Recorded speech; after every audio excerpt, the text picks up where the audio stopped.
Welcome to another episode of Political Perspective. My name is Ifani Okale.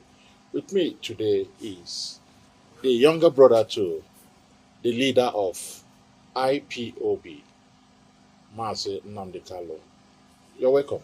We would like you to tell us more about yourself. Well, you've said it all. My name is Prince Emmanuel Khan, Mazin Kano's youngest brother, leader of indigenous people of Biafra. People have been wondering about what happened to your family for some years back now, about how the military and others invaded your house. Few days ago, your family also remembered what happened at Perth. I would like you to tell us actually how you feel and how your family feel about the invasion a few years ago. Well, the invasion has remained a very sad memory from 2017 up until death. But if you can recall, 30th of August 2017, there was a meeting between Mazin Nnamdi, leader of indigenous people of Biafra, with the Southeast governors that took place in any state. Soon after he made his demands, he was assured that his demands would be taken to the president up in Abuja. But funny enough, 2 weeks after which, the house was invaded, codenamed Operation Python Dance, that took over 28 lives and subsequently led to the death of my parents. Even where we are, I lost about 5 persons here as well. So, ever since then, things have not been the same. Operation Python Dance affected the entire community. I remember vividly well the little girl that lives opposite my parents' house. Each time she sees police or siren blastering, you see the girl screaming, "Oh, mommy, they are coming again. They are coming again to kill us." So these are the memories we have. Of course, my parents died as a result of Operation Python Dance. And personally myself, I was also affected. I'm still living without tram up until tomorrow. I know it's going to take the grace of God for it to leave me, so to speak. But Operation Python Dance is something we'll never forget. It was planned by the security agent of Nigeria. What was more sad was that a lot of our people knew that Operation Python Dance was going to take place in this place. We weren't informed, including the governor there in Okezi. They knew. Their whole target was to get Nnamdi to kill How do you know? Of course, it's in the public domain. It's everywhere. It's in the public domain. There was a wider conspiracy to destroy my family. Every single person in that family. The instruction was let them go down. But of course, the thought of man is not the thought of God. As God would have it, we were able to escape it. But we're not in a hurry to forget that. So on 14th February was the Remembrance Day of your late friends. You have a lot of people that came to visit while your elder brother is still on detention. So how can you put those things together? Well, 14th of every year has become a ritual for the indigenous people of Biafra, but particularly for my own family. Because that was the very day we lowered our parents. And ever since then, every 14th of every year, February, we will honor them. It's painful that my brother is not here. But then what can we do? I'm here, to make sure that family is fully represented. It wasn't easy, going back to their grave side, to pour libations, trying to remember what I would say should have been in the past. It was a very difficult one. As you may know, people came from all over Biafra land to honor that very occasion. And it's a ritual that we must keep doing until the end of time. They lost their lives for what they believe in. I keep saying it time and again. Their death wasn't natural. If not for the trauma, my parents would have still been alive today. But then they are gone, But we'll keep honoring them. Yes, let's go back to your elder brother and also his detention for some years right now. People have been agitating in different ways about his release. Last week, he came to the Federal High Court, Abuja, and a lot of drama happened that day. While most people are saying that he was teaching most people how the law is, some other people said he was making a hell of noise during that day. We would like, because we saw you, that they would like you to tell us what all the drama is all about. Well, they might call it a drama, so to speak. Of course, you and I know that he has his critics out there. So no matter what he does, they will always talk ill of him. But let me set this narrative right. Binta Inyako recused herself from my brother's case. And soon after that thing took place, we were able to get the CTC, certified true copy of that judgment, okay, against the woman. Now, we were surprised. We were asked to come to the court all of a sudden on the 10th. We had a meeting. We said, okay, why won't you go to the court? Perhaps there's a change of plan. Upon arriving in court, lo and behold, Binta Inyako was in court. We were like, what's going on? You've recused yourself. What do you have to do with this case? Is there any interest? So we're trying to put one on one together. So after a long while, she, of course, introduced the case. A woman of the prosecutor took over and blah, blah, blah. Hello, Ejimako, the lead counsel of my brother, stood up and said, my lord, why are we in this court? What exactly are we doing here? Of course, you've recused yourself, so what are you doing? The woman said, no. What happened was that the case file was returned to chief judge, and through a memo it was reassigned to her. It's not done anywhere. The only thing that can set aside the order of the court is the appeal court. Do you understand? So, of course, Mazen Namdekan, he's well versatile with the law. He took it up from there and was teaching them what the law says. It's as simple as that. He narrated the law both to the judge and to the prosecution team. So at the point, of course, he had to raise his voice, making sure that whatever he says, gets to them. That was all that happened in the court. It wasn't a drama per se, but he said, look, you have recused yourself and you stand to be recused. So what interest do you have over this case? This is a question everybody's asking. What is your interest over this case? The whole thing has gone to rubbish the entire judicial system of Nigeria. It has become something of mockery today. So the argument is simple. As long as you remain recused, there is no way you can come back to that same case. So we saw it as a grand conspiracy through the chief judge, which is John Soho. Let me remind you something. 2016, in Federal High Court Abuja, when Soho was heading my brother's case, so to speak, my brother accused him of bias.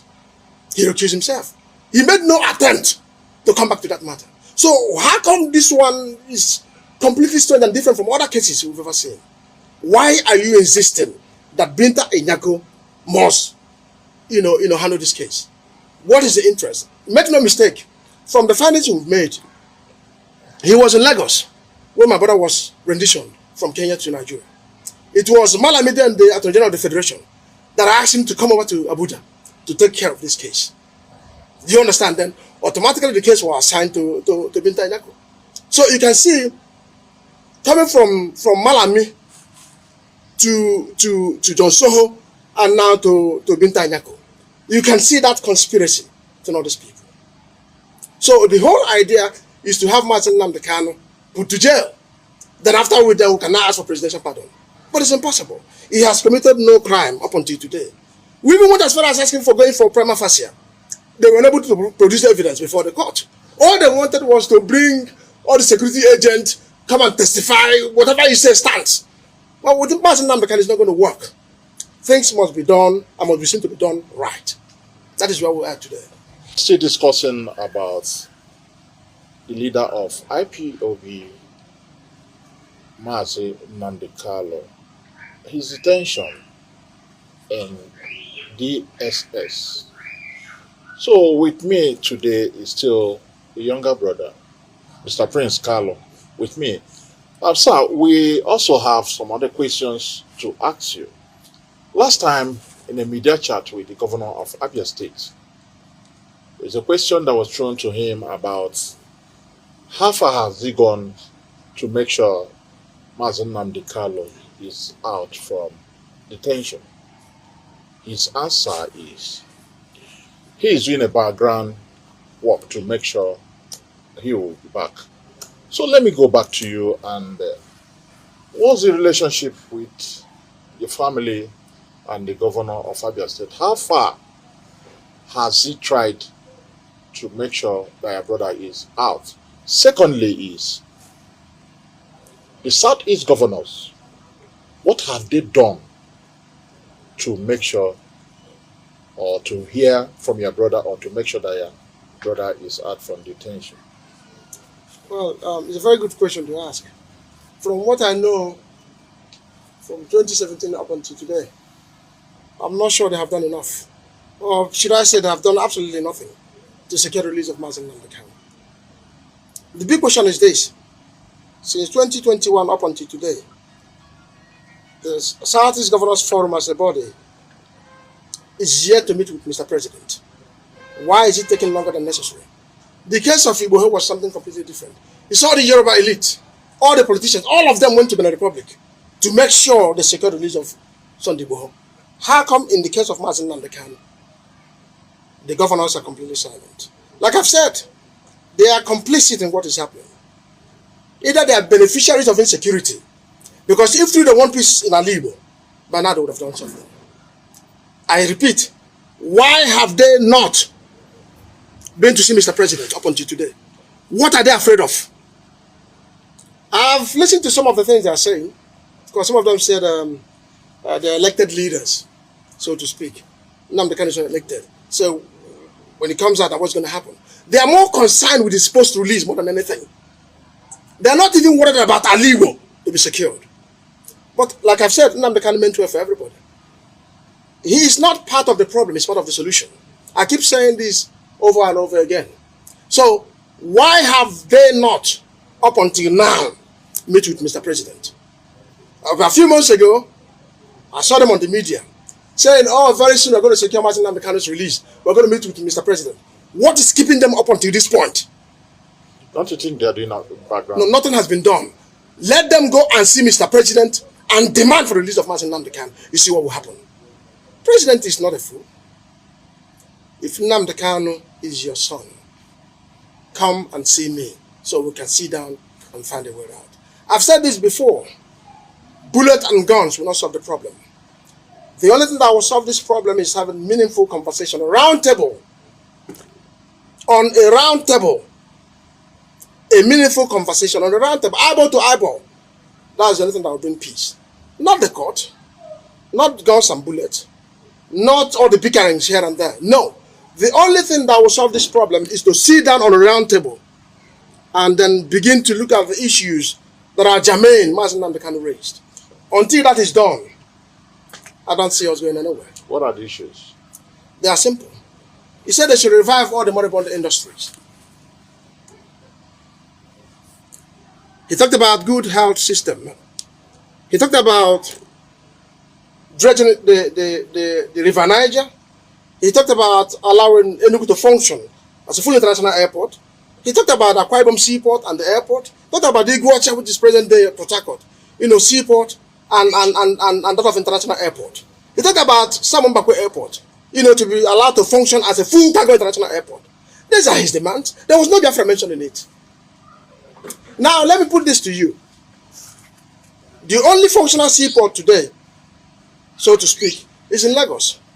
Now, I'm an Igbo man. I'm in the southeast of Nigeria. Now, perhaps I have a goods to clear in Lagos. I have to pay transport from here to go to Lagos to go and clear the goods. On my way coming, I have to settle all the security agents on the road until I get to Alibo. What would that cost? Costing inflation. Whereas from here to Port Harcourt will take me like less than an hour to go and bring my goods. Whereas from Lagos takes almost 12 hours. Taking all the risks while coming back. So they know this is economic strangulation. They know what they're doing. They know exactly what they're doing to suppress Ndibo as it is. Now, even while he was talking about seaport, to allow them to function to its capacity, what did they do? They went to the north and opened dry seaport in the north. Have you forgotten that happened in Nigeria? Is it of any help to anybody? The answer is no. So they know the right thing to do. Nnamdi Kanu is not asking for much. He's not asking for much. He wants the good of our people. It's as simple as that. Okay, down to Southeast. Insecurity in Southeast. Most people have been saying the detention of your elder brother, releasing him will make Southeast to be secured for people to know who has been committing offense. On the media, most of the parades from the army and the police shows that most of those crimes were IPOBs and ESN. So what's your take on that? Are they your members? Well, the bitter truth is this. The government of the day is doing whatever they can possible to criminalize IPOB movement. You and I know that ESN was designed to man our boundaries and our forest against the invading terrorist. You hardly see ESN on the road. So IPOB per se has become a huge merchandise for a lot of people. So you can go anywhere as a criminal, create your own camp, start kidnapping people. And before you know it, they said it's IPOB. So whatever happens in Alibo is IPOB. Even if you slap your wife now, you are an IPOB member. So that's the way it is. That is the narrative in Alibo. But we know the truth. Now, the only way, the fastest means in which you can stop all this evil going around Alibo is to have Mazi Nnamdi Kanu release. They will be able to identify those criminals where they are. Because as long as he's in detention, make no mistake, people will keep stealing, they will keep maiming and killing, and organ harvesting as well.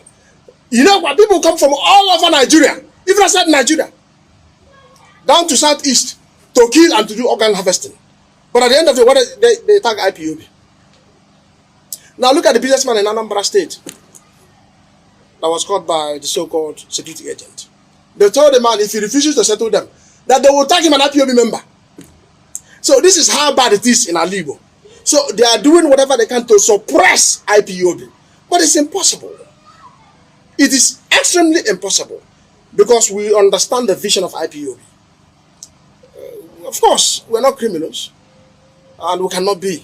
Like Mazi Nnamdi Kanu has always said. He said, I don't give life, I cannot take life.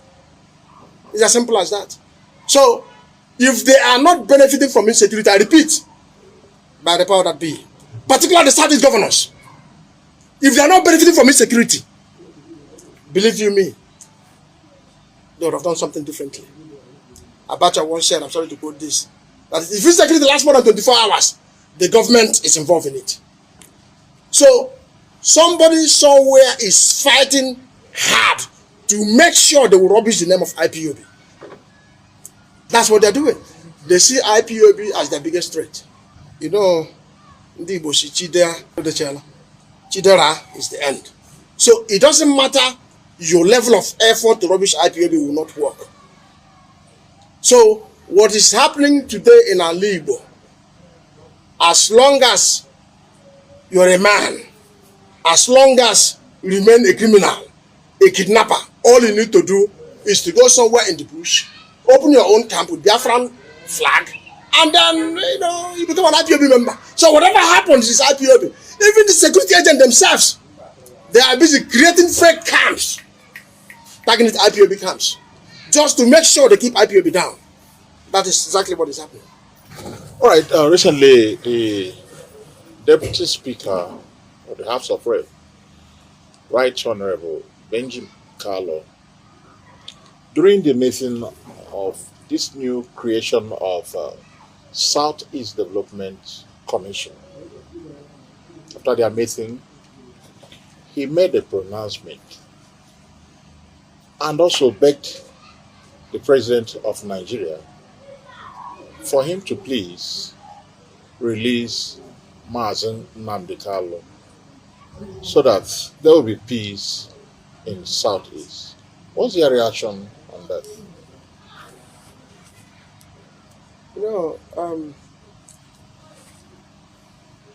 should I say that different people with different approach, so to speak. In as much as we all have one direction, the way you present this case is what matters so much. He's the Speaker of the House. He's part of the government. He's doing what he's supposed to do. And of course, I commend him for that. I also commend other people who are working genuinely hard to make sure Mazen Nnamdi Kanu is freed. But more importantly, the more we keep begging Mr. President, it looks as if Mazen Nnamdi Kanu has committed crime. Do you understand? But like I've said, we are all different people. How we choose our words is entirely up to us. But then I would prefer them making a very firm demand. Firm demand. They need to come together as a people, as a body, as a political elite, so to speak. Come together and make a strong case for Mazen Nnamdi Kanu. If you look at what is happening, you see, individuals are calling for the release of Mazen Nnamdi Kanu. That is where I have problem. Why don't they come together as a people from the southeast, and demand for the release of Mazen Nnamdi Kanu? I think that would go a long way.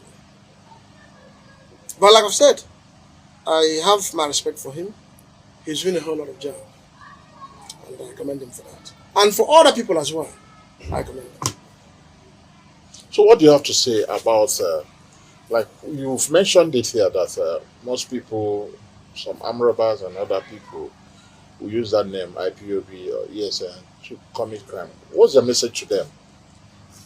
It is no longer business as usual, because Mazen Nnamdi Kanu has adopted a new approach on how to deal with all these people.